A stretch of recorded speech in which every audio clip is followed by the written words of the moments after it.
yavuze ingoma zose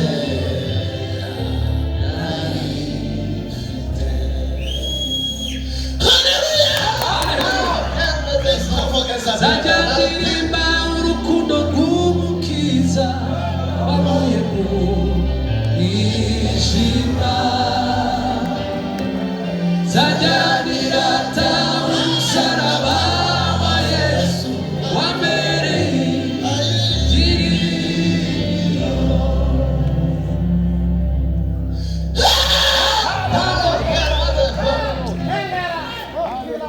ihame rya mbere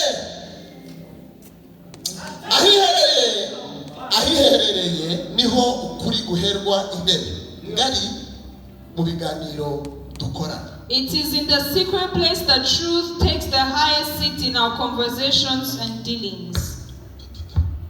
Amen. Amen. Rijwi nuko nyine rimeze nuko kandi ibereye gukorera Imana. Ahiherereye niho ukuri guherwa intebe ngari mu biganiro mukorana. It is in the secret place where the truth takes the highest seat in our conversations. Iyo muri mu rusaku uzawitiranya ibirimo bivugwa ukibwira ko rundi babibwiye. When you are in the crowd, in the noise, you can confuse what is being said not being yours. Kandi ukuri kwawe hari igihe mutaba mwahura kubera yuko utari wiherera utari wagera ahantu yerera. Sometimes you may have not encountered your truth because you have never been in the secret place. Ariko ahiherereye niho honyine ukuri kujya kugera kugafata lead kugafata intebe iremereye kandi yagutse yo kugira ngo muvugane utuze kandi ugahagera ugaceceka ukuri kukakuvuga. But in the secret place is the only place where the truth will come and take the highest seat and be the main leader of your conversation. Tuzamuri biganza tuvuge ngo hallelujah. Hallelujah. Nawe Imana irakubita zamuri biganza. God is greater than you. Raise your hands. Hallelujah.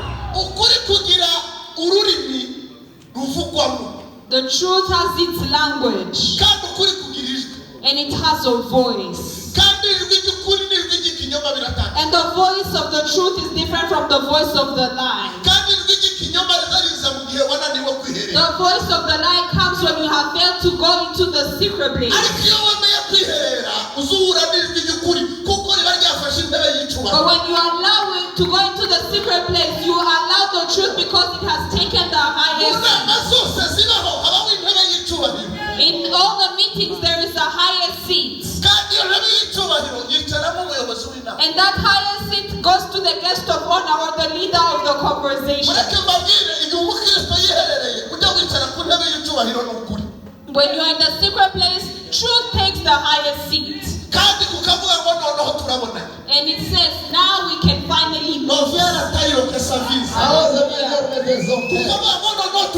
says, finally we are together.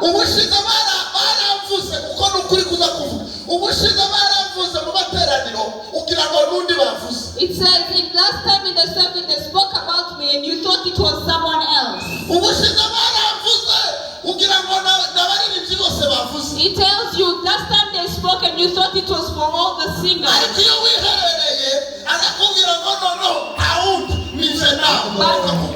But in the secret place it says it's no one else, it's just me and you.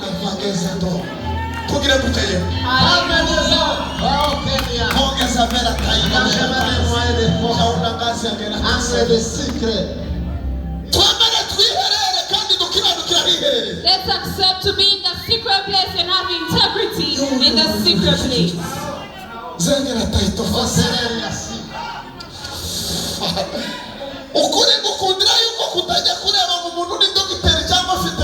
I love that the truth doesn't care about your degrees or your doctorates.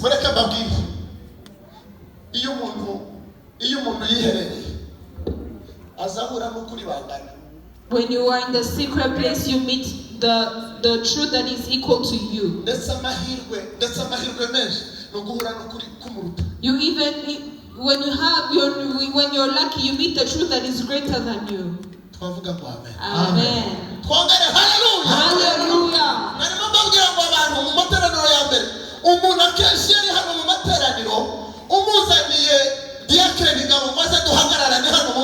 materaniro ahagaragara uzuhagarana n'umuntu wese ukabona uramuruta ariko iyo ugiye ahiherereye uzugere ugasanga abantu barakuruta. On the outside in public, when you stand close to people, when you measure yourself close to people, you think you're greater than them. But when you go into the secret place, you find how lower you are.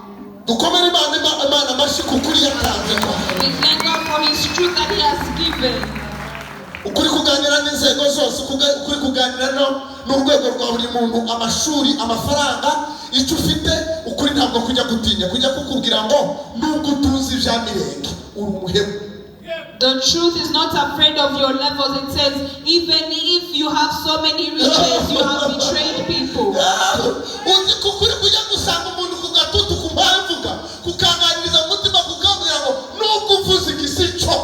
The truth will come even if you're standing here and will say, you have said it, but it is not the truth.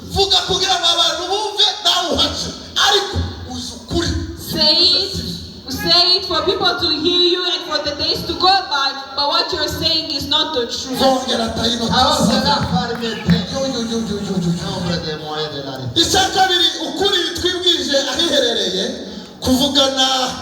n'ibitekerezo kugeza imiterere yisanze mwabizanye hano niho hayamfasha.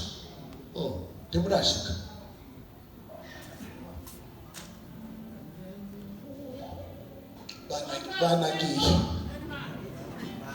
bagiye kabisa kuko habe n'umuntu ntabana uretse n'inyandiko n'umuntu ntabana. Kadusome twavuga ngo amen. Ukuri twibwije ahiherereye kuvugana n'ibitekerezo kugeza imiterere yisanze mu mahitamo amwe gusa yo guhinduka. The truth we confess in the secret place, from our thoughts to our character, guides us towards a few choices that lead us to transformation. Twavuga ngo hallelujah. Hallelujah.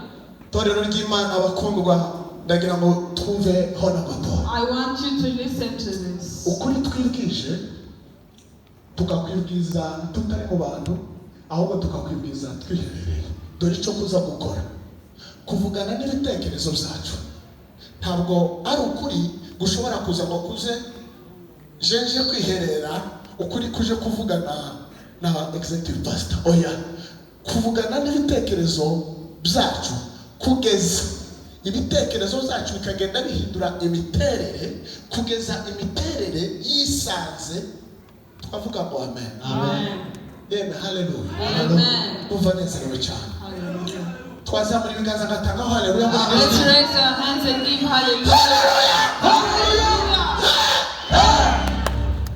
Kugeza imiterere yacu isanze idafitemo guhitamo A na B, igasanga ifitemo amahitamo gusa, nayo kuvuga ngo ndahinduka. Self-honesty in the secret place will go and speak to your thoughts, not anyone else's thoughts, and it will go and lead you to only one choice to say, either I am transformed or transformed.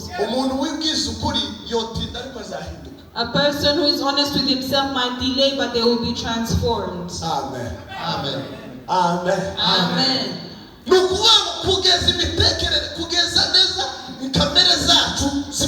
Until our flesh is dead. Hallelujah. Hallelujah. Hallelujah. Hallelujah. Kamera zacu zizazicwa gusa nuko twemeye kwiherera kandi tukibwiza ukuri kandi uko twibwije niko kujya gutanga imbaraga zituma dukiranuka aho abantu batari. The flesh is only suppressed by being in the secret place and being telling ourselves the truth. Yewe urubyiruko mu gihe tudahari mu kuvuga niki. When we are not there, what do you speak about? Kandi ijoro mu kuvugana mu bivuga ku gatuti. What you're talking about, can you talk about it on the pulpit? Ibintu muvuga ku bantu udashobora kumwegera mu bimubwire. Uko ibyo nibyo umuntu wavuga. The gossip you spread about someone else, do you think it is for them? Cyangwa nibyawe. Or it is yours? Kuko bibaye ibyo woja kumushaka ukabimubwira. Because if it were theirs, you would find them and tell it to them straight to their face. Ariko impamvu bigumana ugatinya kubivuga nuko ari ibyawe. But the reason why you keep it to yourself is because it's still yours. Imirimo y'imiterere ibera mu mutima. Works that create our character is in our hearts. Amen. Hallelujah. Hallelujah. Hallelujah. Hallelujah. Hallelujah. Hallelujah. Hallelujah. Hallelujah. Iyo umuntu yubatse ibyumba inyuma y'igipango, When a person builds room outside of the gate, ahagenewe igipango haba inzu, ahagenewe inzu akaba ariho haba igipango. the gate becomes the house and the house becomes the gate. Twavuga ngo The fence. Thank you. kubera yuko iyo twiherereye ukuri kubanisha kwinjira mu byumba byose. Because when we're in the secret place, the truth enters in every room, Kandi mu mutima wacu in our hearts. niho bikorerwa. And that is where it is done. Niho bikorerwa honyine. That is the only place where it's done. Niho bikorerwa byonyine. It is the only place where it's done. Kubera yuko dukizwa mu miterere kandi tukagwira mu We miterere. are saved in our character and we even fall in our Kandi character. byabera mu mutima nta handi hantu byabera na hamwe. Everything happens in the heart. Kandi icyo turi cyo nicyo kibasha kugira icyo gikora. And who we are has the ability to do something. Mureke mvuga amagambo, impamvu y'ibi byose ni uko mu by'ukuri ibyo tuvuga bijya bitanga amakuru. When what we talk about gives out information. Ibyo tuvuga bitanga gusa ubutumwa. What we talk about gives the message. Aya magambo ndimo mvuga arimo aratanga ubutumwa. These words that I'm saying are giving out a message. Ariko ibyo turi byo bitanga ubuzima. But who we are gives life. Amen. Amen. Yeme haleluya maboko. Hallelujah. Amagambo tuvuga atanga ubutumwa ariko imiterere yacu itanga ubuzima. The words we say give a message, but our lives, our lifestyle gives life. Ariko abantu barashaka kugira ngo tubamenyere mu magambo kandi ngo ariho dukura ubuzima. People want us to know them by their words and draw life from that. Nukuri ubutumwa muduha mu magambo y'urukundo n'ibindi ntabwo ashobora kuduha ubuzima. Icyakora wamaze kwica kamere ukaba uw'Imana ishaka ko uzaduha ubuzima. The words that you say will only be a message. It will never give life. However, when you die to your flesh, then you're able to give life. Niyo mpamvu tujya tuvuga byinshi. That's why we say so many words. Tujya tuvuga byinshi. We say so many words. Ariko hakagira imbaraga ibyo dusa nabyo. But what has power is who we really are.